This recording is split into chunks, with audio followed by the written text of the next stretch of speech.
Peristiwa perusakan rumah yang dilandasi cekcok rumah tangga yang melibatkan tenaga kerja Indonesia ternyata bukan kali pertama terjadi. Dari catatan Surya, ada 3 kasus melibatkan TKI atau tenaga kerja wanita yang menghebohkan Ponorogo. Peristiwa terakhir terjadi di Desa Carangrejo, Kecamatan Sampung, Ponorogo, Jawa Timur, Rabu, tanggal 23 Juni tahun 2021. Pria Ponorogo berinisial AGS membongkar atap rumah mewahnya yang dibangun bersama-sama sang istri.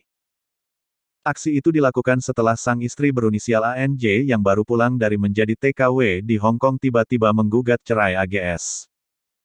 Sekretaris Desa Carangrejo, Juweni mengatakan pembongkaran atap rumah tersebut diawali dari perceraian ANJ dan AGS.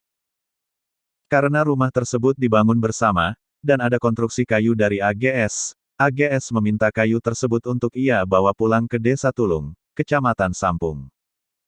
AGS juga tak meminta harta gono gini, hanya meminta membawa barang-barangnya pulang ke Desa Tulung. Pihak pemerintah desa sendiri telah melakukan mediasi kepada kedua belah pihak namun menemui jalan buntu. ANJ sebenarnya sudah berniat untuk mengganti kayu-kayu tersebut dengan uang namun AGS enggan menerima tawaran tersebut.